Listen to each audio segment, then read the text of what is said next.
सर्वत्र श्री धन्यवाद. यापेक्षा अधिक वेळ देणार नाही. अनंत ब्रह्मांड नायक, या जगाचा जगकर्ता, जग उद्धार करता, जग पालन करता, निर्गुण निरामय असलेला परमेश्वर सगुण साकार होऊन तुम्हा आम्हा सर्वांसाठी या भूतलावर अवतीर्ण होऊन आपल्या सर्वांना साधन देऊन आपल्या साधन चरितार्थ करून साध्यापर्यंत घेऊन जाणारे साधनदाता मुख्य करून पंचावतारांना शतशः दंडवत प्रणाम करते. हे सगळंही ज्ञान झाले जया गुरुचेन, तया साष्टांगी अभिवंदन करीतू असे मम गुरुवर्य. आपल्या सर्वांचंच नव्हे तर संपूर्ण जगाचं असलेलं श्रद्धास्थान, परमपूजनीय, परमादरणीय, परमश्रद्धेय, विद्वत रत्न, प्रातस्मरणीय आचार्य प्रवर मोठे मामाजी वांबोरी मामांना शतशः दंडवत प्रणाम करून धर्मसंवर्धक, संगोपन करणाऱ्या सर्व गुरुवर्यांना सादर सविनय दंडवत प्रणाम करते. साधनदाता सर्वज्ञ श्री चक्रधर महाराजांच्या ठिकाणी आपली श्रद्धा भाव अर्पण करणारे ससद्ध अंतकरणाचे सर्व भाविक भक्त बनवले. सर्वज्ञ श्री चक्रधर स्वामी अष्टशताब्दी वर्ष आणि श्रीकृष्ण जन्मोत्सव या द्वय अवताराच्या अनुसंधाने या ठिकाणी संपन्न होत असलेली ही व्याख्यानमाला. या व्याख्यानमालेचं आजचं हे तिसरा दिवस आणि तिसऱ्या दिवसाचं पहिलं पुष्प गुंफण्याची माझ्याकडे सेवा आपण सर्वांनी दिलेली आहे. आजच्या प्रवचनाचा जो माझ्याकडे विषय दादांनी दिलेला आहे तो आहे एकनिष्ठ भक्ती. खरं तर आपण सर्वजण भक्तिभावाने पुरस्कृत आहात आणि भक्तिभावाने पुरस्कृत असलेल्या माणसाला एकनिष्ठ भक्ती काय सांगावी प्रश्न पडतो मला. परंतु जो विषय दिलेला आहे त्या विषयाला खऱ्या अर्थाने स्पर्श करावं. विषय व्यापक आहे, विषय मोठा आहे. कदाचित माझ्यासारख्या लहान माणसाकडून मोठा विषय आपल्यापर्यंत ज्या पद्धतीने सांगायला पाहिजे त्या पद्धतीने आपल्यापर्यंत पोहोचणार नाही, परंतु मी प्रयत्न तो करणार आहे. खरं तर आपल्या या नेरी गावाकडे सकाळी प्रवास चालू केला. आदरणीय आमचे यजमान दादांचा रात्री फोन आला, बस बंद आहे आणि म्हणलं मी सकाळी प्रयत्न करते नेरीला येण्याचा. मी सकाळी 7:30 वाजता निघाले आणि आमच्या जवळ बेलवंडी फाटा आहे हायवेवरती. त्या हायवेवरती मी 1.5 तास थांबले, बस काही आले नाही. दादा माझ्या कॉन्टॅक्टमध्ये होतेच.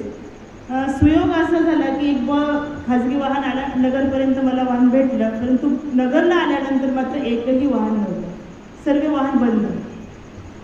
आणि मग विचार केला की आता आपण माघारी जावं. आणि तेवढ्यात शावदादांचा फोन आला की ताई एक ऑप्शन आहे, ट्रेन जर असेल तर बघा तुम्ही, तेवढं शेवटचं. आणि मग मी गेल्यानंतर विचारलं त्या ठिकाणी तर ट्रेन होती. मी विचार केला की गाव तर आहे नेरी,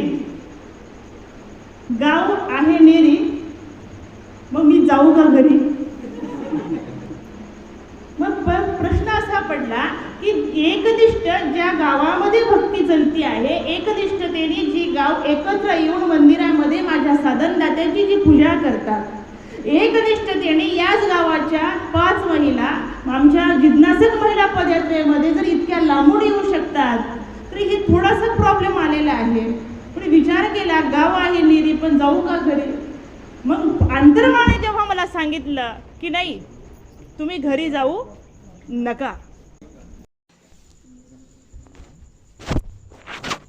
आणि अंतर्मनाने त्या ठिकाणी परत मला जागृत केलं की नाही तुम्ही जाऊ नका घरी, गाव आहे नेरी तुम्ही जाऊ नका घरी, करू नका प्रभात फेरी, कारण नेरी गावाच्या प्रत्येक भक्ताच्या आहे ईश्वर अंतरी, आहे ईश्वर अंतरी असं असलेलं हे संपूर्ण नेरी गाव. आणि मग आपल्या सर्वांचं सुयोग नव्हे तर आपल्यासारख्या वाचनिकांची भेट व्हावी हा आजचा शुभ दिन खऱ्या अर्थाने या ठिकाणी असं म्हटलं तरी वावगं ठरणार नाही. श्रीकृष्ण भगवंत आपल्या गीतेमध्ये म्हणतात, एकनिष्ठ म्हणजे काय मंडळी? एकनिष्ठ शब्दाचा अर्थ काय होतो? एकनिष्ठता म्हणावं कशाला? आपण खूप निष्ठा बघितल्या असतील. संसारामध्ये प्रपंचामध्ये वावरत असताना अनेक निष्ठा माणसाला जपाव्या लागतात, अनेक निष्ठेपर्यंत माणसाला पोहोचावं लागतं, अनेक निष्ठेत कर्तव्य पालनातून आपल्याला त्या निष्ठेतून वावरून आपल्याला तो रस्ता पार करून जावं लागतं. प्रत्येक माणसामध्ये निष्ठा असल्याशिवाय माणूस पुढे जाऊ शकत नाही. लहान मुलापासून वृद्धाच्या वृद्ध माणसापर्यंत प्रत्येक व्यक्ती हा निष्ठावान असतो. आपण निष्ठा जपतो. निष्ठा वेगवेगळ्या प्रकारच्या आणि अनेक निष्ठा आहेत, अनेक निष्ठा आहेत. तत्वनिष्ठा आहे, कर्तव्यनिष्ठा आहे, वस्तुनिष्ठा आहे, उद्योगनिष्ठा आहे, पालननिष्ठा आहे, अनेक निष्ठा आहे. पण ही एकनिष्ठ म्हणजे काय आहे? एकनिष्ठता कुठे कुठे पाहायला भेटते आपल्याला? आणि एकनिष्ठता आपल्या घरामध्ये, आपल्या गावामध्ये, आपल्या मनामध्ये, आपल्या हृदयामध्ये या एकनिष्ठतेची गरज कशामुळे आहे? या एकनिष्ठतेपर्यंत जायचं कशासाठी आपल्याला? आणि म्हणून भगवान गोपाळकृष्ण महाराज आपल्या गीतेमध्ये सांगतात की भगवंताचा जो अवतार झालेला आहे, यदा यदा हि धर्मस्य ग्लानिर्भवति भारत अभ्युत्थानं धर्मस्य तदात्मानं सृजाम्यहम्. भगवंताचा अवतार झालेला आहे. परंतु श्रीकृष्ण भगवंत जेव्हा आपल्या गीतेमधून ज्यावेळेस अर्जुनाला निरूपण करतात, अर्जुनाला धर्मोपदेश देतात, त्यावेळेस अर्जुनाची निष्ठा कशी आहे? प्रत्येक शाळेमध्ये आपण जेव्हा आपलं बाळ घालतो त्यावेळेस त्या बाळाची आणि शिक्षकाची निष्ठा कशी असते? महत्वाचं आहे. आपण आपल्या घरामध्ये लहानाचे मोठे होत असतो. प्रत्येक घरामध्ये पती आणि पत्नीमध्ये निष्ठा असावी लागते. निष्ठा असल्याशिवाय संसाराची वेल फुलत नाही. एवढंच नाही, थोडं पुढे जर आपण गेलो तर प्रत्येक मुलांमध्ये आणि प्रत्येक आई वडिलांमध्ये निष्ठा असावी लागते. मुलाची आई वडिलांवरती माझे आई वडील आहेत ही निष्ठा असावी लागते. तर मुलांची सुद्धा हा आई बापाची सुद्धा हा माझा बाळ आहे अशी निष्ठा असावी लागते. म्हणून निष्ठा फार गरजेची आहे. निष्ठा असल्याशिवाय माणूस जगूच शकत नाही. परंतु ती एकनिष्ठ असावी लागते. निष्ठेमध्ये भेसळ नको आहे. निष्ठेमध्ये जर भेसळ आली तर ती निष्ठा सर्वज्ञांपर्यंत पोहोचू शकत नाही. ती निष्ठा भगवान गोपाळकृष्ण महाराजांपर्यंत जाऊ शकत नाही. म्हणून एकनिष्ठतेला एक अनन्यसाधारण महत्व नाही, तर फार महत्व या एकनिष्ठतेमध्ये सामावलेलं आहे. आपण पाहतो, आपण संसाराचा गाडा ओढत असताना एकनिष्ठतेने संसार करावा लागतो. जर संसारामध्ये जर भेसळ असेल, संसारामध्ये जर एकनिष्ठता नसेल तर संसाराची वेल फुलल्या जात नाही, संसारामध्ये प्रगती नाही, संसारामध्ये यश नाही, संसारामध्ये चाललेला आपला जो व्यवहार आहे हा व्यवहार सुद्धा व्यवस्थितरित्या चालू शकत नसतो. आणि म्हणून एकनिष्ठता संसारात असावी लागते.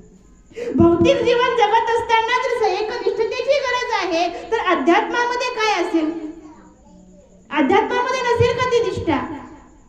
आणि मग अध्यात्मातली निष्ठा जपत असताना त्या निष्ठेला आपण जवळून कसं बघायचं आहे? आपण निष्ठा ठेवतो परंतु निष्ठेमध्ये बदल करतो. आपली निष्ठा सकाळची, दुपारची, संध्याकाळची वेगवेगळी निष्ठा असते. थोडंसं आपल्याला आपण मंदिरात आलो, मंदिरात देवावरती विडा व्हायला नाही, आपला ताप बरा झाला, आपली निष्ठा थोडीशी खाली सरकते, बदलती निष्ठा आपल्याला. हो, आपल्याला ताप आल्यानंतर एका विड्यामध्ये जर आपला ताप नाही राहिला तर आपल्या निष्ठेमध्ये बदल पडतो.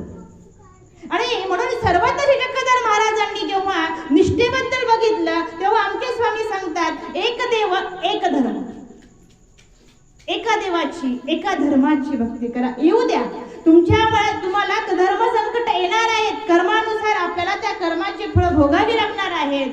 निष्ठेमध्ये बदल करू नका.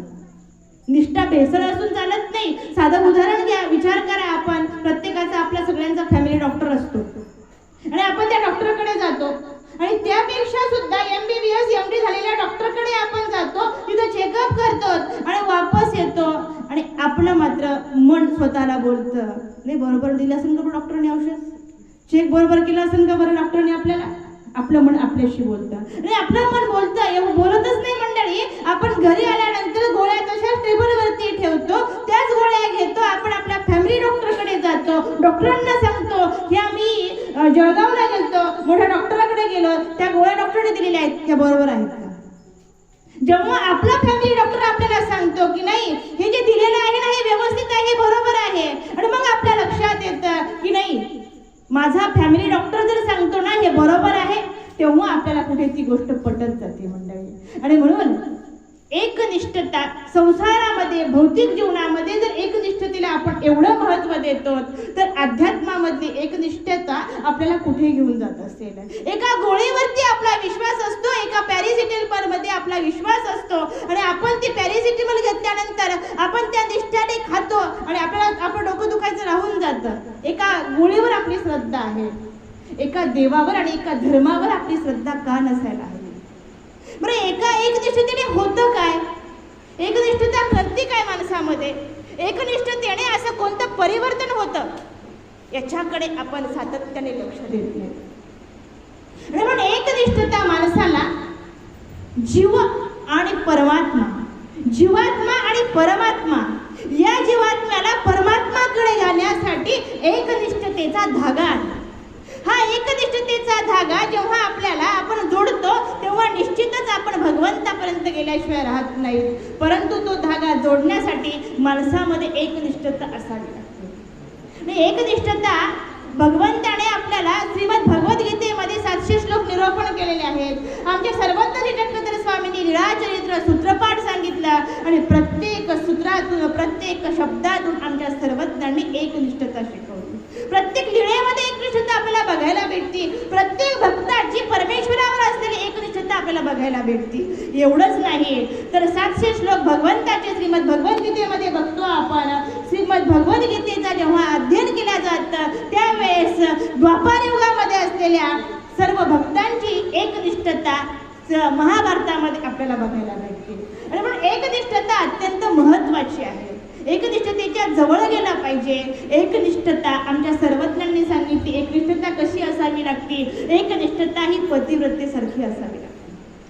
आणि म्हणून पंडित विश्वनाथ व्यास बाळापूरकर आपल्या ज्ञानप्रबोध ओवीमध्ये म्हणतात, फार सुंदर ओवी आहे त्यांची. त्यांनी एकनिष्ठतेमध्ये त्या ओवीला इतकं परफेक्ट बसवलं आणि ती ओवी मला भावली, मला आवडली ती ओवी. पण त्या एकनिष्ठतेबद्दल ते म्हणतात की जीवी आपुले पतिव्रते आणि का ते सेवी न चित्ते. जेवी आपुले पतिव्रते आणि का ते सेवी न चित्ते, तेवी अव्यभिचारी भक्ती परमेश्वराचे माने. अरे भल्या माणसा, जर एखादी पतिव्रता स्त्री आपल्या पतीला, आपल्या पतीशिवाय इतराबद्दल, इतर परपुरुषाबद्दल आपल्या मनात सुद्धा त्याच्याबद्दल चिंतन करत नाही, नव्हे त्याचा विचार सुद्धा मनामध्ये आणत नाही. एक पतिव्रता स्त्री आपल्या स्वतःचा पतिव्रता धर्म टिकवत असताना, पालन करत असताना आपला पती सोडून, आपला स्वतःचा नवरा सोडून, आपला स्वतःचा मालक सोडून जर दुसऱ्या पतीचा, दुसऱ्या परपुरुषाचा विचार मनामध्ये करत नसेल, जर भौतिक जीवन जगत असताना देहाच्या पतीमध्ये जर आपली एवढी एकनिष्ठता आहे, तर विश्वाचा पती जोडण्यासाठी किती एकनिष्ठ राहावं लागत असेल मंडळी. पण एकनिष्ठता जवळ जर असली तर तुम्हाला एक छोटंसं उदाहरण देते पहा. एक महाराष्ट्रातलं एक पती पत्नी परदेशामध्ये फिरण्यासाठी गेले आणि परदेशामध्ये फिरत असताना त्यांना एक दृश्य दिसलं. दृश्य असं होतं की त्या ठिकाणी ती पतीलाच मरण पावलेला होता आणि पत्नी त्याच्या थडग्याला हवा घालत होती. आणि पतीने पत्नीला जवळ घेतलं.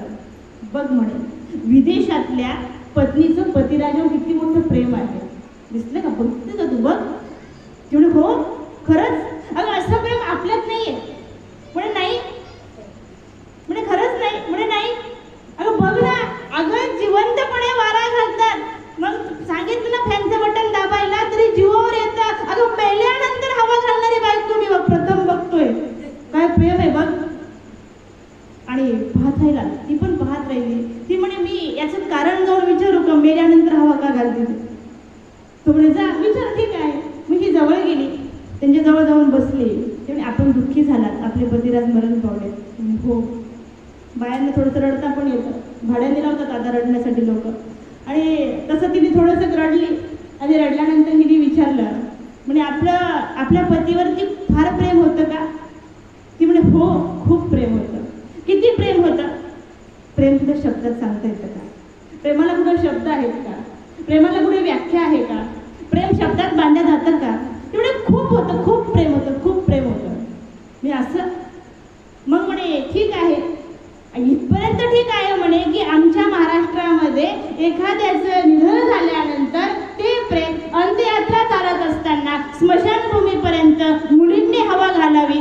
आहे ना इकडे नेम? आपल्या इकडे आहे का नाही? महाराष्ट्र आमच्या तिकडे चालतं, मी हवा घालतात, लेकींनी हवा घालायची असते, असा नेम आहे. हे मला माहित होतं. पण पतिराज मरण पावलेत, त्यांचं थडगं बांधले गेलं आहे या ठिकाणी, त्यांचं सगळं अंत्यविधी उरकलेला आहे. मग तुमचं एवढं प्रेम आहे का की ते मेल्यानंतर सुद्धा तुम्ही त्याला हवा घालताय?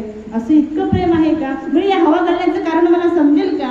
त्यावेळेस ती विदेशातली पत्नी महाराष्ट्रातल्या पत्नीला सांगते की हो, माझं त्यांच्यावरती प्रेम होतं आणि ते प्रेम त्यांचा थडगं बांधण्यापर्यंत होतं. थडगं बांधून झालेलं आहे आता. अगं वेडे, हे थडगं लवकर वाळावं आणि मला दुसरा लवकर नवरा करावा, हे वाळत नाही म्हणून मी त्याला हवा घालत आहे. ही एकनिष्ठता नाही, त्याला एकनिष्ठता बोलता येत नाहीये. आणि म्हणून आमच्या पंडित विश्वनाथ व्यास बाळापूरकर म्हणतात की जीवी आपुले पतिव्रते आणि का ते सेवी न चित्ते. पतिव्रता स्त्री आपल्या मनामध्ये परपुरुषाचा विचार सुद्धा करत नाही. म्हणून जगाच्या पाठीवरती महानुभाव पंथासारखा असलेला धर्म आहे, अहिंसावादी तत्वज्ञानाचा धर्म आहे.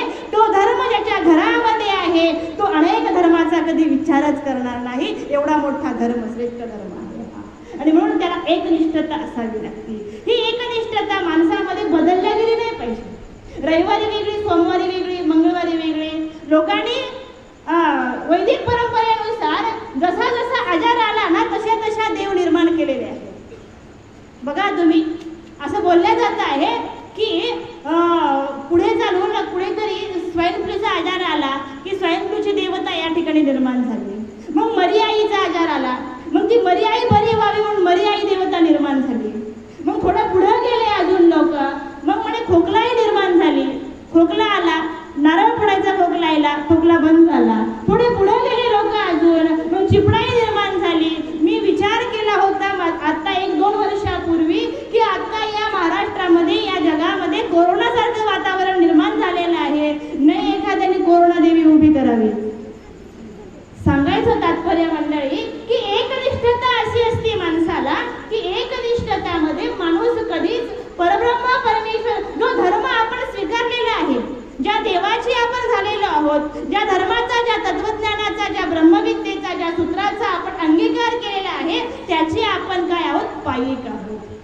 ते असे आपण पतिव्रता धर्मासारखं आपण पालन करायचं आहे. आणि या एकनिष्ठतेमध्ये कधीच बदल झाला नाही पाहिजे. म्हणून जीवी आपुले पतिव्रते आणि का तेन सेवी चित्ते तेवी अव्यभिचारी भक्ती.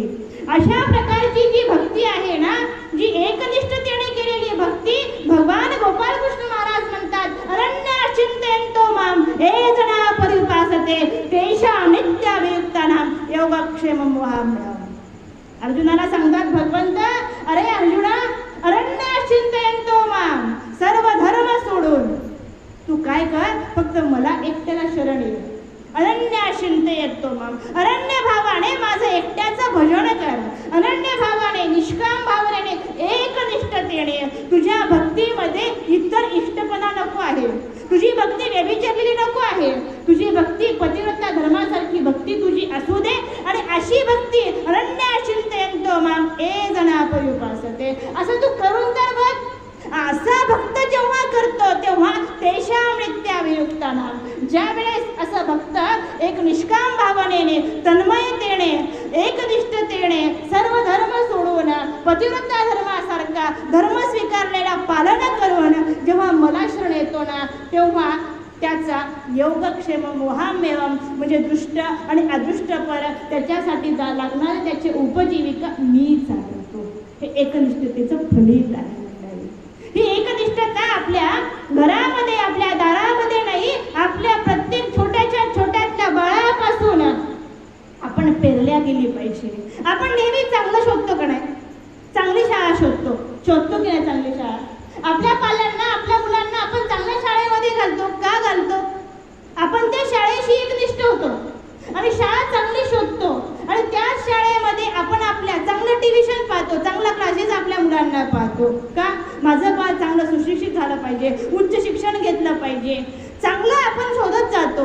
आपण बाजारामध्ये गेलो, चांगलीच भाजी खरेदी करतो. आपण किराणा दुकानामध्ये गेलो, चांगलाच किराणा खरेदी करतो. आपण मार्केटमध्ये गेलो, जे चांगलं दिसन, चांगल्यातलं चांगलं दिसन आणि फार काळ टिकन अशी वस्तू आपण खरेदी करतो. एवढी आपली एकनिष्ठता त्या वस्तूशी आहे, एवढी आपली एकनिष्ठता त्या घरातल्या प्रत्येक माणसाशी आहे. जर घरातल्या प्रत्येक माणसामध्ये आपण चांगलं घेत जातो तर धर्म सुद्धा आपल्यासाठी आपल्या जीवनाचं दृष्टपर भलं करून अदृष्टपर सुद्धा एकनिष्ठता आपली भलं करत असते. म्हणून एकनिष्ठता जीवनामध्ये सातत्याने नेहमी आपल्या जीवनामध्ये पेरणं गरजेचं आहे. आणि म्हणून पंडित विश्वनाथ व्यास पुढच्या ओवीमध्ये सांगतात की ही अव्यभिचारी भक्ती, ही एकनिष्ठ असलेली भक्ती, ही पतिव्रता धर्माची भक्ती, ही व्यभिचारत का बरं नाही? ना म्हणाले म्हणून इतराचे संक्रमण, म्हणून इतराचे संक्रमण न लागे व्यभिचरण. अहो म्हणे एकनिष्ठ झालेला माणूस एकनिष्ठतेने जेव्हा मंदिरामध्ये येतो ना, तो कधी व्यभिचारतच नाही, व्यभिचारतच नाही. रामकृष्ण परमहंसाचे शिष्य जेव्हा रामकृष्णाकडे शिकायला गेले, दररोज अध्ययन घ्यायचे, अनेक श्लोक पाठांतर केले, श्लोकांचं भाष्यपाठ केलं आणि रामकृष्ण सांगायचे, जा मंदिरात जा, कृष्णाच्या पाया पड. जाईल गुरुजी, जाईल. 2 वर्ष झाले, 3 वर्ष झाले, अध्ययन सुरू होतं. भगवंताची आराधना हृदयातून चालू होती, परंतु मंदिरात जात नव्हते. गुरु मात्र दुःखी होते. मी रामकृष्ण परमहंस, मी प्रत्येक शिष्याला माझं शिक्षण देतो आणि प्रत्येक माझा पाल्य घडत असताना माझा हा शिष्य मंदिरात का जात नसेल? प्रश्न पडला होता रामकृष्णांना. 7 वर्ष गेले, 8 वर्ष गेले, 10 वर्ष गेले, 12 वर्ष गेले, रामकृष्ण मात्र मंदिरात गेले नाही. सर्व अध्ययन निपुण झालेलं होतं, परंतु मंदिरात गेले नव्हते. आणि बस एक दिवस सकाळी शिष्य उठले, 4 वाजता पहाटे आंघोळ केली शिष्याने आणि शिष्य आता हातामध्ये विडा घेतलेला आहे आणि मंदिराच्या दिशेने निघालेले आहे. उच्च कोटीचा परकोटीचा आनंद आता रामकृष्णांना झाला की माझा शिष्य मंदिराच्या दिशेने निघाला, हातामध्ये विडा आहे. आनंदित झाले. निघाले, मंदिरामध्ये गेले, भगवंताच्या चरणी विडा समर्पित केला आणि भगवंताच्या पुढे आराधना करू लागले. 4 वाजता शिष्य गेले, 5 वाजले बाहेर आले नाही, 6 वाजले बाहेर आले नाही, 7 वाजले बाहेर आले नाही. विचार केला, प्रार्थना करत असेल, कधीच गेला नाही ना मंदिरात, कृष्ण कधी बघितलाच नाही ना, बघत असेल, बघू द्या. 3 तास झाले, शिष्य बाहेरच आला नाही. आणि बस आता मात्र मनामध्ये प्रश्नांचं कहूर उठलं, वादळांचे त्या ठिकाणी ढग निर्माण झाले. आणि एका शिष्याला पाठवलं, जा, अरे गेलेला शिष्य माझं परत आला नाही, बघ बरं जाऊ. ते गेले, दारातून बघितलं आणि सांगितलं ते दंडवत घालतायत, त्यांचे दंडवत चालू आहेत, त्याच्यामुळे ते बाहेर येत नाही, त्यांच्या प्रार्थनेमध्ये आपण व्यत्यय आणायला नको आहे. शिष्याने येऊन सांगितलं. आता 8 वाजले होते, 4 तास झाले, अजून आलाच नाही.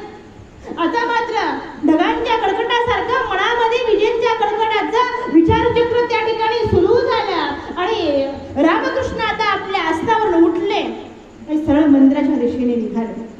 मंदिराच्या दिशेने निघाले, मनात विचार करत होते, असा कसा गेला असेल हा मंदिरामध्ये? एवढ्या 12 वर्षामध्ये एकदाही मंदिरात गेलेला ना माझा शिष्य. आज 4 तास झाला, अशी कोणती पूजा करतोय? आपण पूजा करतो, किती मिनिटाची पूजा असते आपली, किती एकनिष्ठ होतो आपण भगवंताशी पूजा करत असताना, किती एकनिष्ठ होतो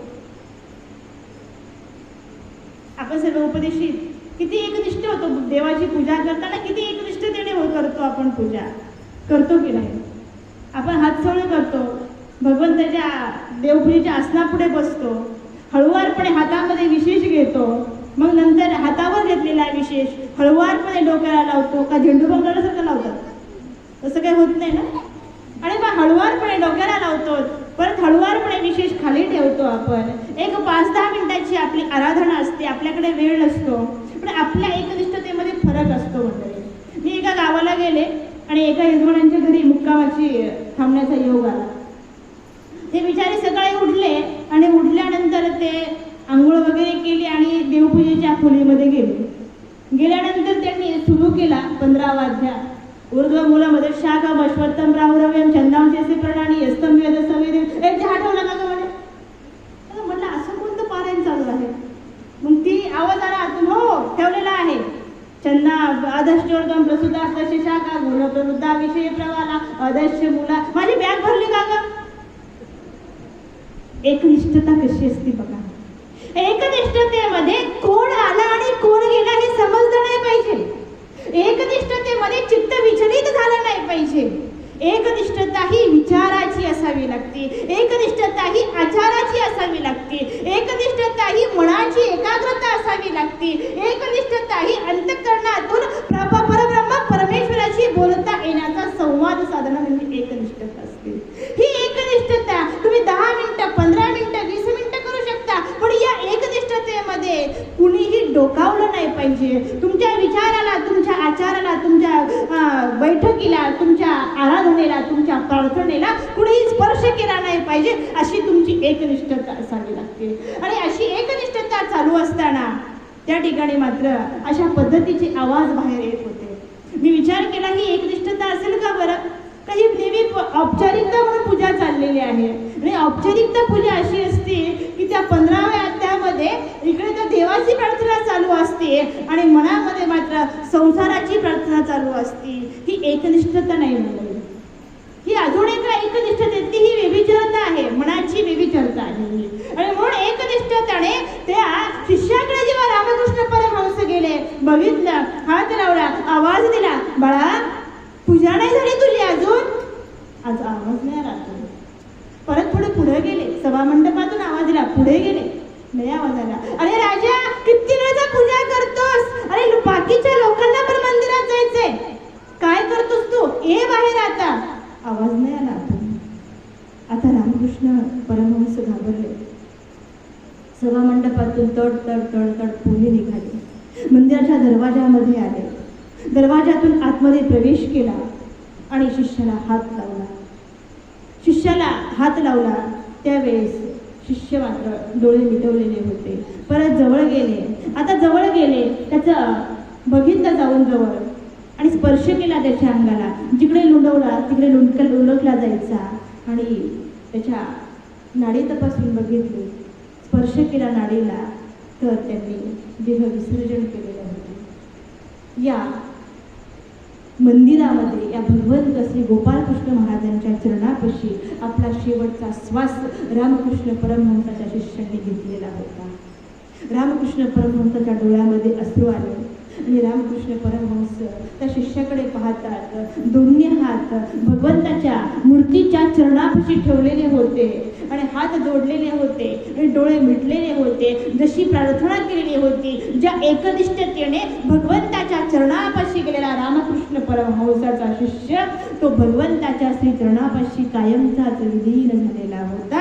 असं एकनिष्ठ होता आलं पाहिजे मंडळी. एवढं एकनिष्ठतेने भगवंताकडे जाता आलं पाहिजे. रामकृष्ण परमहंस म्हणतात की मी गुरुपेक्षा सुद्धा माझा शिष्य भारी आहे, ज्याला देवाकडे एकनिष्ठतेने जाता आलं, मला जाता येत नाही. म्हणून विचाराची एकनिष्ठता, आचाराची एकनिष्ठता, बैठकीची एकनिष्ठता आपल्यामध्ये असली की आपल्या प्रत्येक रोमारोमातून, प्रत्येक शब्दातून निष्ठा बाहेर पडत असते. आणि ही निष्ठा तुमच्याकडे घेण्यासाठी लोक तुमच्याकडे येत असतात की हा किती निष्ठावान माणूस आहे म्हणतात.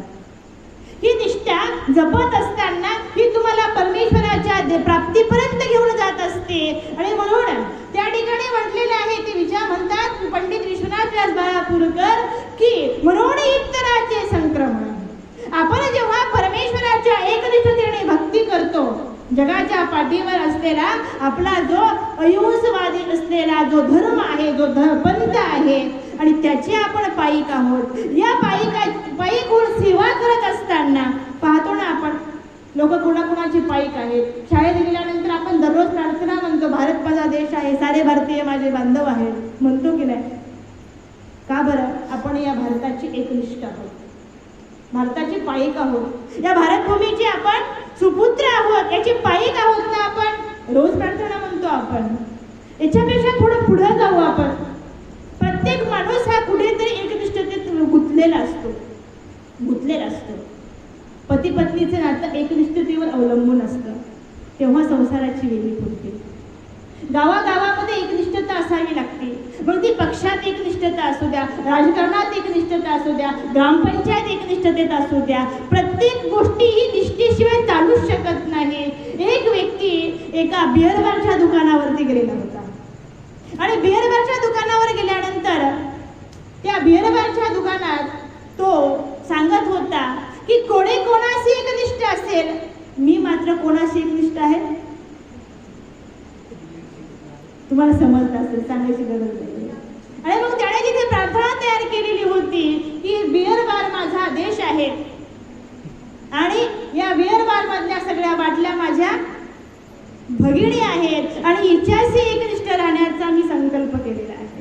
कोण कुणाशी एकनिष्ठ राहील सांगता येत नाही मंडळी. भगवंताला मात्र हे अभिप्रेत नाहीये. म्हणून विश्वनाथ व्यास म्हणतात की म्हणून इतराचे संक्रमण. तुमची भक्तीच अशी असू द्या की त्यामध्ये इतर धर्माचं संक्रमणच झालं नाही पाहिजे. अशी भक्तीच नको, ती भेसळच नको. आज सगळं भेसळ झालेली आहे, सगळीकडे भेसळ चाललेली आहे. धर्मात भेसळ नको, भक्तीत भेसळ नको, भावनेत भेसळ नको, तुमच्या श्रद्धेमध्ये भेसळ नको. तुमची भक्ती, तुमची भावना, तुमची श्रद्धा, तुमचा धर्म जर भेसळयुक्त असेल तर एकनिष्ठता आपल्यापासून कितीतरी दूर गेलेली असेल. म्हणून भेसळ नको. एका व्यक्तीने विचार केला की सगळं भेसळीचं मिळतं, तेल भेसळीचं, तूप भेसळीचं, दूध भेसळ, दुधामध्ये भेसळ आहे. आता काही भेसळीचं जे काही खावं, जे काही आपण बघतो एवढे सगळे फूड प्रॉडक्ट्स, हे सगळं भेसळीचं आहे. म्हणजे विष तरी द्यावं, म्हणून विष घ्यायला गेला दुकानामध्ये, विषात सुद्धा भेसळ आहे मंडळी. म्हणून धर्म हा एकनिष्ठतेने करायचा असतो. त्या धर्मामध्ये भेसळ होता कामा नये. त्या धर्माचे आपण पायिक आहोत ना, तिथे तिथे व्यभिचारच नाही पाहिजे. पहा, रुक्मिणी मातेला जेव्हा किन्नराने सांगितलं की भगवान गोपाळ कृष्ण महाराज अशा पद्धतीचे आहेत, बघितलं नव्हतं द्वारकानाथाला, पाहिलं नाही.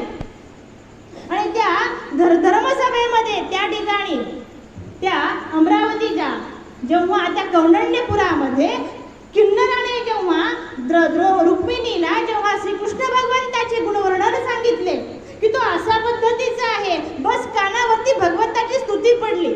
भगवंताला बघितलं नाही, भगवंताला पाहिलंही नाही, भगवंत कसा आहे माहीतही नाही, तो काय करतो हेही माहीत नाही, त्याची प्रॉपर्टी किती आहे हेही माहीत नाहीये. फक्त किन्नराच्या स्तुतीने, त्या स्तुती ऐकून रुक्मिणी माता भगवंताची एकनिष्ठ झालेली आहे. किती एकनिष्ठ झाली?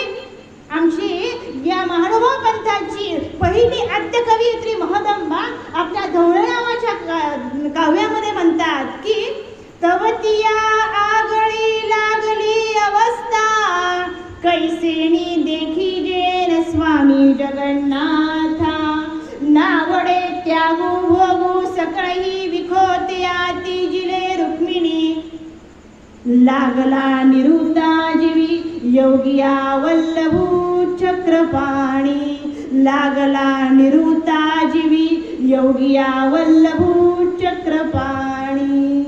तवतिया आगळी लागली अवस्था. काय अवस्था लागलेली आहे? फक्त भगवंताची स्तुती ऐकलेली आहे आणि रुक्मिणी माता त्या भगवंताशी एवढी एकनिष्ठ झालेली आहे. नावडे त्यागो भोगो, त्या सगळ्याचा त्याग केलेला आहे, सगळ्या भोगाचा त्याग केलेला आहे. सगळेही विखोतिया तिजिले रुक्मिणी, सगळं त्यागायची भूमिका एकनिष्ठतेमध्ये असते. सगळं त्याजलं. आणि ही रुक्मिणी नावडे आवडे योगिया वल्लभू चक्रपाणी, एका क्षणात, एका मिनिटात, एका सेकंदात भगवान गोपाळ कृष्ण महाराजांची एकनिष्ठतेने होऊन गेलेली आहे. ही एकनिष्ठता फार महत्वाची आहे. या एकनिष्ठतेने जेव्हा आपण भगवंताकडे जातो तेव्हा निश्चितच आपला विजय झाल्याशिवाय राहत नाही. तुम्ही विचार करा, जेव्हा आपण लीळाचरित्राचं पहिलं पान उलटतो आणि लीळाचरित्राच्या पहिल्या पानामध्ये आपण पान उलटता क्षणीच त्या ठिकाणी पहिला प्रश्न आहे, महादायीसी पुशले. जगाच्या पाठीवरती असा कुठला धर्मग्रंथ नाहीये ज्या धर्मग्रंथाची सुरुवात एका स्त्रीच्या प्रश्नाने झालेली आहे. जगाच्या पाठीवर अनेक धर्मग्रंथ आहेत, अनेक धर्म आहेत, अनेक धर्म संप्रदाय आहेत, परंतु या महानुभाव पंथाची एक विशेषता अशी मला स्वाभिमानाने सांगावंसं वाटतं की लीळाचरित्राची सुरुवात महादायीसी पुशले या प्रश्नाने झालेली आहे. ही महादायीसा भगवंताशी किती एकनिष्ठ झालेली आहे बघा. माणूस डगमगतो सुरुवातीला, कुणालाही होतो. मन आहे माणसाचं, हे मन माणसाला कधी कुठे घेऊन जाईल सांगता येत नाही. कारण आमच्या भगवंताने सांगितलेलं आहे, तुझं काही देऊ नको मला, पण मनमना भो मत भक्तो मद्याजी माम नमस्कुरो मामे वैशिष्टते व आत्माना मत्परायण. तुझं काही देऊ नको, पण मन पहिलं मला अर्पण कर. हे मन एकनिष्ठ होण्यासाठी फार कालावधी लागतो. या मनाला जागेवर आणावं लागतं की नाही. सकाळी उठल्यानंतर स्मरण करायला लागलो आपण तर कधी कधी संसाराचे चक्र मनामध्ये येतात. कुठे मन जागेवर असतं. आपण जो इथे असतो, मन मात्र कुठे असतं? कोणाला सांगता येईल मन कुठे असतं? चंचलम ही मन कृष्ण प्रमादी बलव दृढम. ज्या वाऱ्यापेक्षा सुद्धा जास्त जर गती कोणाला असेल तर त्या मनाला आहे. मग हे एकनिष्ठ होईल कसं? याला एकनिष्ठ होण्यासाठी करावं लागेल काय? अहो, एकनिष्ठ करण्यासाठी काहीही करावं लागत नाही. ही महादायीसा जेव्हा भगवंताच्या पहिल्या भेटीला आली, भगवंत म्हटले थांबा, राहा 4 दिवस. नाही म्हणे देवा, मी थांबणार नाही, थांबू शकत नाही म्हणे, मला घरी जावं लागेल म्हणे. हो, इथं आलेला प्रत्येक माणसाला घरी जायची घाईच असते का नाही? आता 10च्या पुढे जर प्रवचन गेलं तर तुम्ही माणसाला कवर बोलणार आहेत, हे आई आम्हाला घरी जायचं. प्रत्येक माणसाला घरी जायची घाई असते. महादायीसाचं काही चुकलं नाही त्याच्यामध्ये. महादायीसाही विचार करत होत्या, मला घरी जायचं आहे, देव मला राहा का म्हणताय? स्वामी म्हणले राहा 4 दिवस. नाही म्हणे, मला जायचं आहे. स्वामी म्हणे काही पुसा चर्चा करा. नाही, मला घरी जायचंय म्हणे. देवा, मी जर घरी गेले नाही तर माझ्याशिवाय माझ्या घराचे कर्ण सवर्ण कोणताही चालत नाही. एवढंच नाही देवा, तर म्हणे मला मी एकटे जाऊ शकत नाही. स्वामी म्हणे टेन्शन घेऊ नका, आम्ही सोबत देतो तुम्हाला, आबाईसला ठेवून घेतो. नाही म्हणे देवा, तुम्ही आबाईसला ठेवून घेतलं, सोबत मोलकरी दिला तरी मी राहू शकत नाही. कारण मी जर तुमच्यापाशी राहिले तर माझ्या घराची कडे उडायला सुद्धा कोणी नाही आहे. आणि मग मात्र महादायीसामध्ये 7 भेटी झाल्या, महादायीसामध्ये रूपांतर झालं आणि याच महादायीसा सर्वज्ञांशी इतकी एकनिष्ठ झाली की महादायीसाला 7 बहिणी आणि 1 भाऊ अपोलो नावाचा आहे. हा अपोलोचं भविष्य आमच्या सर्वज्ञांनी जेव्हा सांगितलं की अपोलो हा धर्मावर राहणार नाही, हा धर्म सोडून देईल, हा एकनिष्ठ भगवंताशी राहणार नाही, हा व्यभिचारेल, त्यावेळेस हीच महादायीसा सर्वज्ञांच्या जवळ जातात आणि सांगतात, प्रभू माझ्या अपोलोला वाचवा. नाही देवा, हा तुमच्याशी एकनिष्ठ राहायला पाहिजे देवा, काहीतरी उपाय करा. आणि त्यावेळेस आमच्या स्वामींनी सांगितलं, हो शेवटी होईल. आणि बस महादायीसाच्या विनंतीवरून अपोलो जेव्हा देवता भक्ती करतात, व्यभिचरतात, त्यावेळेस महादायीसा भेटला जातात. श्री चक्रधर नाव कानावरती पडतं आणि अपोलो मात्र देवता भक्ती सोडून परत परब्रह्म परमेश्वराचे होतात. ही एकनिष्ठता फार गरजेची आहे. ही महादायीसाने सर्वज्ञाकडून मागून घेतलेली होती. त्या एकनिष्ठतेमुळे त्याच महादायीसाने आज तिच्या घराची कडे उघडायला कोणी नव्हती, त्याच महादायीसाने पंथाची कडे उघडली आणि त्याच्यामध्ये आज आपण वावरत आहोत मंडळी. अशी एकनिष्ठता भगवंताशी जोडावी लागते. छोटीशी असलेली धाई आहे, किती एकनिष्ठ आहे भगवंताशी. जवळ असलेल्या व्यक्तीने विचारलं, धाई अगं तू काष्टा कोणासाठी नेसला? आणि एकनिष्ठ धाई पटकन सांगते, मी भगवंतासाठी काष्टा घातलेला आहे. कोणी शिकवलं होतं तिला? किती एकनिष्ठ आहे देवाशी, किती एकनिष्ठ आहे. पटकन सांगितलं, छोटीशी अल्लाईसा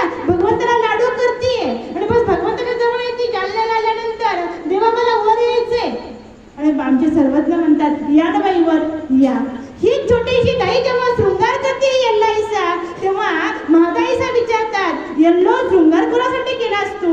आणि पटकन सांगते त्यावेळेस यल्लाईसा की मी श्री चक्रधर स्वामीसाठी शृंगार केलेला आहे. कुठून आली ही एकनिष्ठता? कुठे भेटली ही एकनिष्ठता? एवढंच नाही, पुढे आपण गेलो तर प्रत्येक भक्त हा सर्वज्ञांशी किती एकनिष्ठ आहे. आमच्या नाथोबासांना स्वामी म्हटले साप धरा, धरा साप. आपण जर स्तोत्र म्हटलं असतो देवा हे समजतं का तुम्हाला? काही पण काम सांगता का? पण नाथोबा आमच्या सर्वज्ञांशी एवढे एकनिष्ठ झालेले होते की स्वामींनी आमच्या साप धरायला जरी सांगितला तरी पटकन गेले साप उचलण्यासाठी. ही एकनिष्ठता आपल्यामध्ये असायला हवी. या एकनिष्ठतेचा धागा भगवंताशी आपल्याला जोडता आला पाहिजे. आणि एकनिष्ठतेचा धागा भगवंताशी जोडला की नाथोबासारखं सर्वज्ञ सुद्धा म्हणतात नाथोबासांना की मंडळीत आमचा अवयव आहे, ज्याचा भगवंत स्वतःचा अवयव म्हणून स्वीकार करतात. ही एकनिष्ठता असावी लागते. थोडासा आपण विचार जर केला तर पहा एकनिष्ठता कशी असते. आमच्या श्री नागदेवाचार्यांना ताप आलेला आहे आणि बस एवढा ताप आलेला आहे, अंग कसकस करत आहे, डोळे लाल झालेले आहेत, स्वतःला सांभाळत नाही, चक्कर येत आहे. आणि कुणीतरी येऊन सांगितलं देवा स्वामी म्हटले वानरी दिसत नाही, त्याला ताप आलेला आहे. स्वामी म्हटले जा बोलावून घेऊन या. एक जण पटकन गेला, नागदेवाचार्यांना बोलवलं, आणलं. नागदेवाचार्य उठले, आले, सर्वजणांना दंडवत केला. स्वामी म्हटले का हो तुम्हाला ताप आलाय असं कळालं आम्हाला. म्हणजे कोण म्हणतं देवा ताप वगैरे काही आलेला नाहीये? आम्हाला ही तर सगळी भक्त मंडळी सांगतायत. नाही देवा तसं काही नाही म्हणे.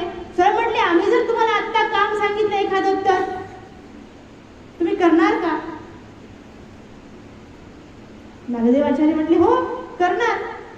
जा म्हटले मग आता नेवाशाला बाजारला.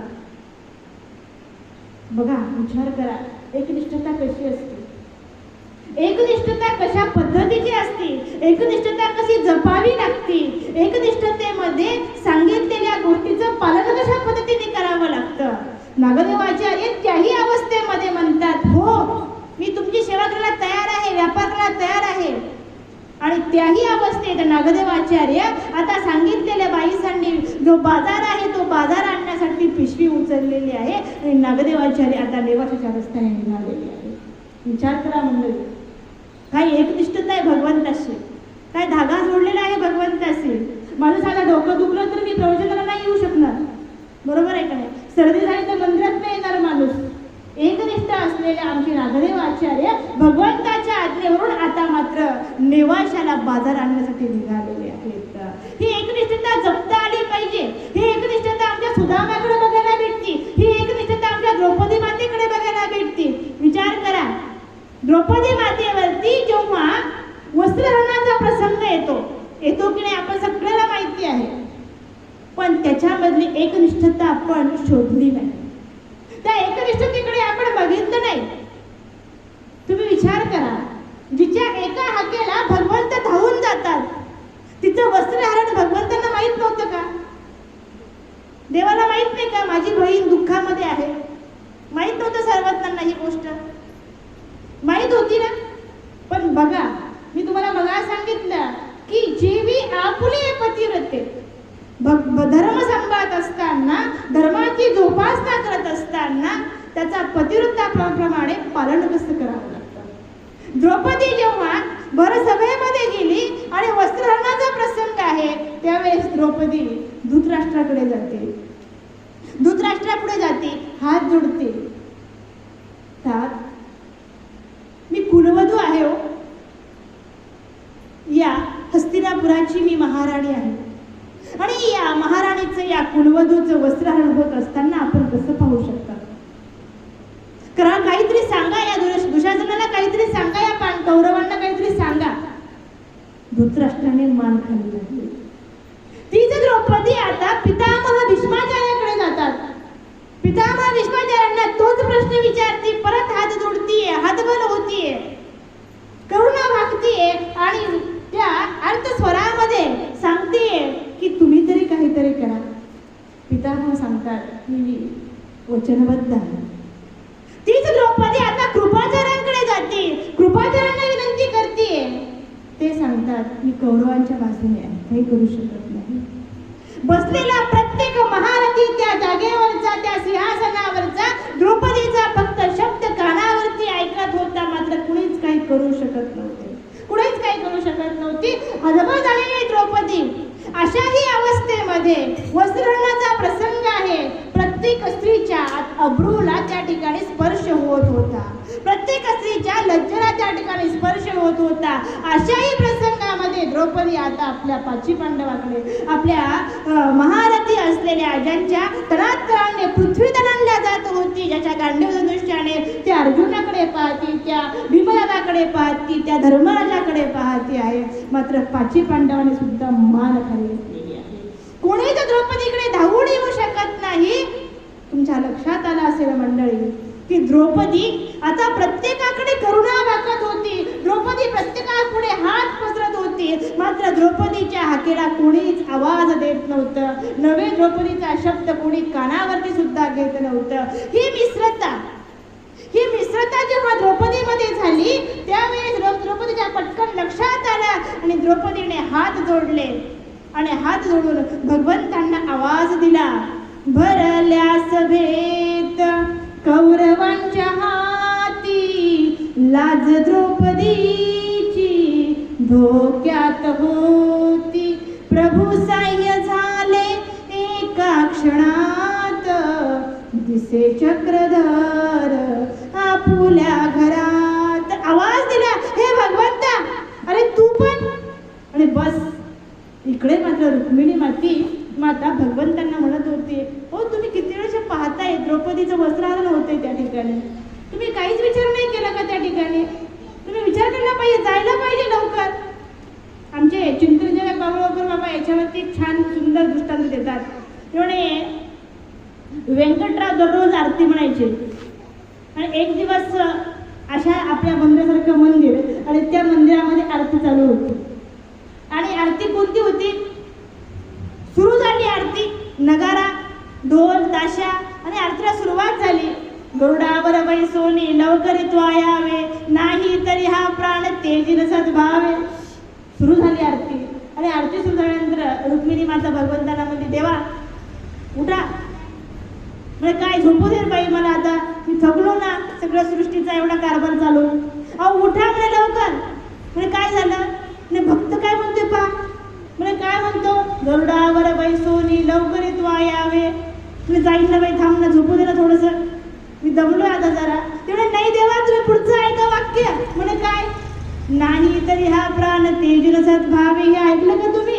अहो तुम्ही जर लवकर नाही गेले इथून या द्वारकेवरून तर तुमचा भक्त, ज्याचा विश्वास तुमच्यावरती आहे, ज्याची निष्ठा तुमच्यावरती आहे, ज्याची श्रद्धा तुमच्यावरती आहे, तो भक्त नाही तरी हा प्राण तेजून मरून जाईल. देवा जा लवकर पटकन. भगवंत म्हणजे रुक्मिणी तुला माहित नाही, या भक्तांना फक्त मीच ओळखतो, यांच्या नाड्या फक्त मलाच माहिती आहे. अगं तो ही आरती वयाच्या 7 वर्षापासून म्हणतो, त्याचा उद्या 60वा वाढदिवस आहे म्हणे. मला सांगा मंडळी, ही एकनिष्ठता आहे का? ही एकनिष्ठता नाहीये. द्रौपदीने मनातून आवाज दिला, भगवंता द्वारकाधीशा धाव. आणि धाव आणल्यानंतर आमचा गोपाळ कृष्ण भगवंत आमचा द्वारकानाथ त्या ठिकाणी धावून गेला आणि द्रौपदीची लज्जा रक्षण केली. जोपर्यंत द्रौपदी अनेकापुढे हात पसरत होती, जोपर्यंत आपण अनेकापुढे हात पसरतो, तोपर्यंत भगवंत आपल्या मदतीला धावून येत नाही. जेव्हा आपण एकनिष्ठतेने, श्रद्धेने, भावनेने, निष्काम भावनेने जेव्हा परमेश्वराला शरण जातो, त्यावेळेस द्रौपदीसारखा भगवंत आपल्याला सुद्धा धावून आल्याशिवाय राहणार नाही. फक्त एकनिष्ठता आपल्यामध्ये असायला हवी आहे मंडळी. जी एकनिष्ठता द्रौपदीमध्ये होती, जी एकनिष्ठता सुदाम्यामध्ये होती, जी एकनिष्ठता आमच्या श्री नागदेवाचार्यांमध्ये होती, तापेच्या भरात सुद्धा निघालेली आहे. आमचे स्वामी म्हणतात, नागदेवा जेवण करायचं का? नाही म्हणे, देवा मला भूक नाही म्हणे. आणि निघालेले आहेत, नेवाशाच्या पुढे गेले, रस्त्याने चाललेले आहेत, ताप अंगाला आलेली आहे, स्वतःला सांभाळत नाहीत. अशीच ही नागदेवाचार्य जेव्हा रस्त्याने चाललेले आहेत, काय विचार केला असेल बघा आपण त्या जागेवर? काय विचार करणार? भक्त आणि देवाशी कसं एकनिष्ठ राहावं लागतं. मला श्री नागदेव आचार्यांची ही लीळा जेव्हा बघते, ज्या वेळेस मी त्या लीळेकडे पाहण्याचा प्रयत्न करते, त्यावेळेस त्या लीळेतली एकनिष्ठता, त्या लीळेतली आचारनिष्ठता, त्या लीळेतली विचारनिष्ठता, प्रत्येक अंगाने लीळेकडे बघत असताना लीळा वेगळं आदर्श देऊन जाते मंडळी. म्हणून लीळेचा लळा लागल्याशिवाय भक्तीचा मळा फुलल्या जात नाही. ही एकनिष्ठता फार महत्वाची आहे. ती लीळेतून आपण भगवंताच्या जवळ गेलो पाहिजे. प्रत्येक व्यक्तीने दररोज एकतरी लीळा वाचली पाहिजे. तुमची निष्ठा, धर्मभावना कुठल्या तरी गोष्टीतून जागृत झाली पाहिजे. आणि ही जागृत होत असताना आपण त्या लीळेशी एकनिष्ठ व्हावं, त्या स्मृतीशी एकनिष्ठ व्हावं, त्या इतिहासाशी एकनिष्ठ व्हावं. तेव्हा आपण भगवंतापर्यंत जाऊ शकतो. आणि जेव्हा आपण एकनिष्ठ होतो तेव्हा आता मात्र श्री नागदेवाचार्य पोहोचले एका विहिरीवरती. अंगावरचे कपडे काढले, घाम आलेला आहे, आंघोळ केली. आणि आंघोळ केल्यानंतर थोडीशी भूक लागली. बघा, जो देवाशी एकनिष्ठ राहतो ना, देव त्याची किती व्यवस्था करतो. द्रौपदीचं वस्त्रहरण पुरवणारा श्री गोपालकृष्ण, श्री द्वारकानाथ, तर आमचे सर्वज्ञ श्री चक्रधर स्वामी.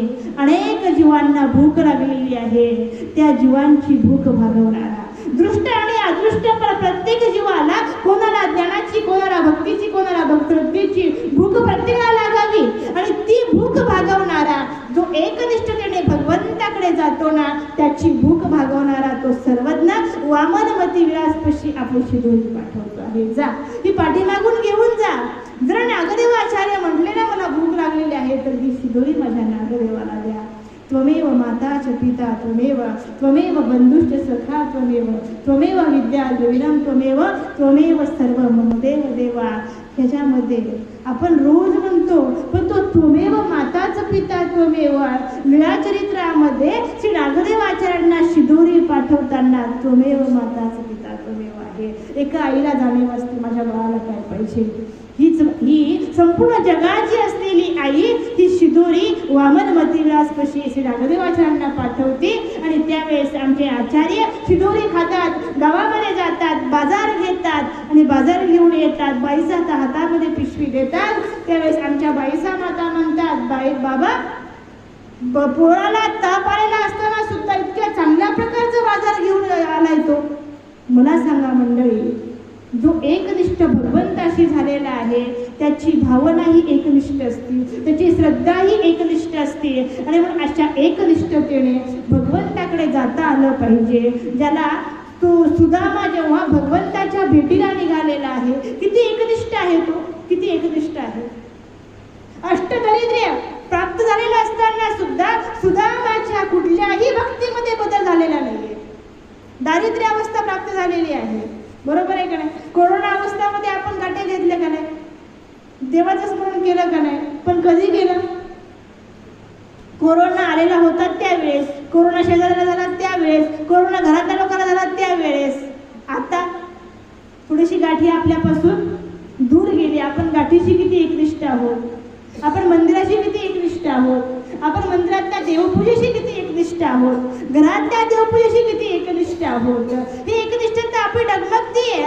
सुदाम्याच्या कपाळावरती, भाळ्यावरती लिहिलेलं होतं की पहा, त्या सुदामा भाळी विधीने लिहिले भीक मागावे. भीक मागायचं लिहिलेलं होतं. अष्टदरिद्र्य प्राप्त झालेलं आहे.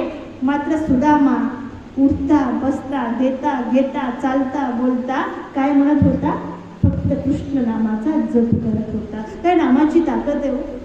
किती एकनिष्ठ आहे त्या भगवंताशी. ज्याचं रात्रंदिवस नाम घेत होता त्या सुदाम्याला दारिद्र्य प्राप्त. ही गोष्ट नको होती, नव्हतं पाहिजे. ही गोष्ट भगवंताने ही गोष्ट द्यायला नव्हती पाहिजे की जो रात्रंदिवस देवाचं स्मरण करतो आहे, कधीही विसर पडत नाही. झोपला तरी देवाचं नाव घेतो, चालला तरी देवाचं नाव, बसला तरी देवाचं नाव, बोलतोय, अनेकासोबत संवाद साधतोय, तिथेही देवाचं नाव घेतोय. तो सुदामा एवढा अष्टदारिद्र्याने पिडला नव्हता पाहिजे. त्याची मुलांना कपडे घालायला नव्हते, त्याच्या मुलांना खायला अन्न नव्हतं. अशाही अवस्थेमध्ये भगवंताशी एकनिष्ठ आहे. आणि म्हणून प्रत्येक घरातली सुदाम्याची पत्नी, काय काय बायांनाच कळतं देवाला काय मागावं ते, त्या फार हुशार असतात मागण्यामध्ये. आणि मग ही पत्नी जेव्हा म्हणते, अहो रात्रंदिवस कृष्ण कृष्ण कृष्ण म्हणता, जा त्यांना काहीतरी मागा. आणि मग कुठेतरी पत्नीच्या सांगण्यावरून सुदामा कृष्ण द्वारकानाथाच्या भेटीला चाललेला आहे. द्वारकानाथाच्या भेटीला गेले, काही दिवस राहिले, आपल्याला सगळ्यांना तो सोहळा माहीत आहे. आले परत वापस आणि भगवंताने त्या ठिकाणी सुदाम्याला सोन्याची सुवर्ण नगरी दिलेली आहे. मला प्रश्न पडतो त्या ठिकाणी की त्या सुदामाला विश्वकर्म्याकरवी दिलेली सोन्याची नगरी सुद्धा स्वीकारायची तयारी मात्र सुदाम्याची नाहीये. सुदामा म्हणतो, नको देवा, ही माझी सुदामपुरी आहे ना, ही सगळी माझ्या गावातल्या लोकांना, ही त्यांना राहू दे, त्यांचं भलं होऊ दे, ते सुखामध्ये राहू दे, मी मात्र झोपडीतच राहू दे. ही एकनिष्ठता महत्वाची आहे. का बरं? प्रश्न विचारा सुदाम्याला एक जणाने की का बरं तुम्ही सुदामा झोपडीत का बरं राहता? अरे, मी जर महालामध्ये राहिलो, मी जर ऐशाराम भोगले, मी जर सर्व सुखसुविधाने संपन्न झालो तर माझा द्वारकानाथ माझ्यापासून दूर जाईल, माझी एकनिष्ठता भगवंतावरची कमी होईल, माझी भक्ती व्यभिचारण्यात जाईल. ही भक्ती व्यभिचारायला नको रे, मी झोपडीतच बरं आहे, त्या झोपडीमध्ये मला माझा द्वारकानाथ आठवतो. ही एकनिष्ठता सुदाम्याकडून घेण्यासारखी आहे मंडळी. आणि म्हणून लीळाचरित्राच्या प्रत्येक पानापानामध्ये, महाभारताच्या प्रत्येक प्रसंगामध्ये, श्री गोविंद प्रभू चरित्रामध्ये, प्रत्येकाच्या लीळेमध्ये जिथे सावळापूरची लेख एकनिष्ठ दिसते, जिथे आमचे माहीम भट्ट अष्टभोग परिपूर्ण असताना सुद्धा क्षणार्धात त्याग करतात, एकनिष्ठतेने श्री प्रभावाची होऊन जातात, तो माहीम भट्ट आपल्याला माहीत आहे. आणि म्हणून प्रत्येक भक्तामध्ये असलेली एकनिष्ठता, त्या एकनिष्ठतेने आपणही भगवंताच्या जवळ जावं. आपल्याही भक्तीमध्ये कुठल्याही प्रकारची भेसळ नको आहे आणि आपल्याही भक्ती ही एकविधा भक्ती झाली पाहिजे. ज्या एकनिष्ठतेने आपण भगवंताच्या जवळ जातो ती एकनिष्ठ भक्ती भगवंताला प्रिय आहे. आणि म्हणूनच तर भगवंत म्हणतात की अनन्या चिंतयन्तो मां ये जना पर्युपासते तेषां नित्याभियुक्तानां योगक्षेमं वहाम्यहम्. हे अर्जुना, जेव्हा निष्काम भावनेने सर्व धर्म सोडून जेव्हा पुढचा भक्त मला शरण येतो, त्याची व्यवस्था, त्याच्या सहजगत्या प्राप्तीला मी त्याला घेऊन जातो. मात्र असा एकनिष्ठ भक्त हजारात एखादा माझ्याजवळ येतो. सर्व धर्मांपरित्यज्य मामेकं शरणं व्रज. जे मामेकं शरणं व्रज आहे ती एका देवाचे, एका धर्माचे आपल्याला होता आलं पाहिजे.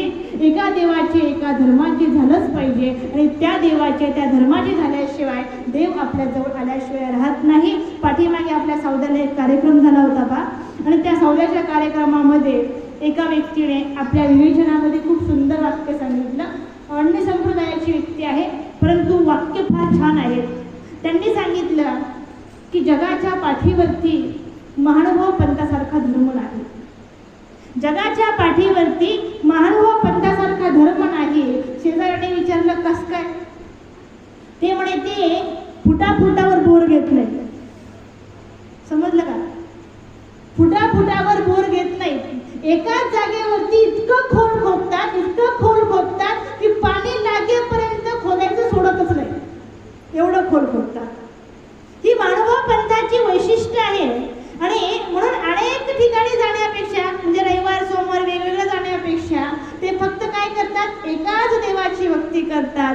अनेक देवांचा सन्मान करून, अनेक देवी देवतेंचा, अनेक धर्मांचा सन्मान करतात, अनेक देवांचा आदर करतात, अनेक देवांना नावे न ठेवता आपल्या धर्माची श्रेष्ठता जपून आपल्या देवाशी एकनिष्ठ राहून किती एकनिष्ठ आहेत.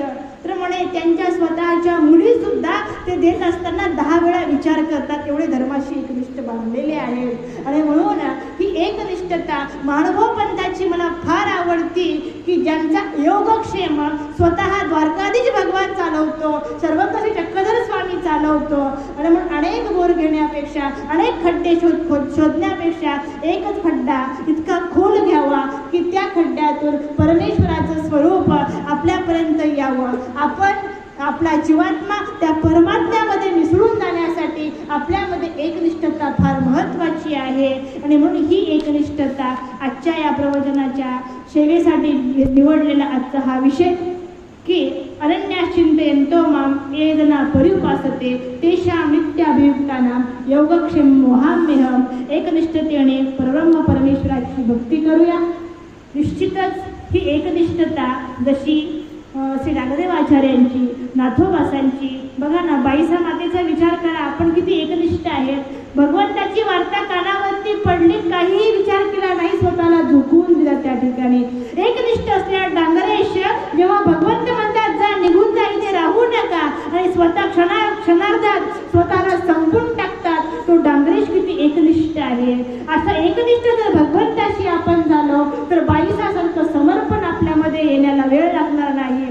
असे एकनिष्ठ आपण परमेश्वराशी झालो तर डांगरेशासारखा स्पर्श भगवंताचा आपल्याला झाल्याशिवाय राहणार नाही.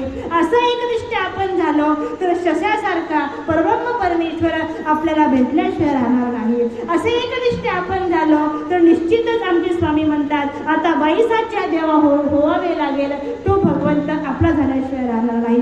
असे एकनिष्ठ आपण झालो तर ती एकनिष्ठता जी आमची धाई छोट्यापणी बोलली होती की माझी कास मी देवासाठी घातलेली आहे, तीच कास मोठ्यापणे सत्यात उतरती, हे एकनिष्ठतेचं प्रतीक आहे मंडळी. ही एकनिष्ठता त्या छोट्या छोट्या लेकरांकडून, या भक्तांकडून आपल्यामध्ये येते. त्या एकनिष्ठतेमध्ये स्पर्श आहे, त्या एकनिष्ठतेमध्ये समर्पण आहे, त्या एकनिष्ठतेमध्ये त्याग आहे, नव्हे तर त्या एकनिष्ठतेमध्ये परब्रह्म परमेश्वराची प्राप्ती सुद्धा आहे.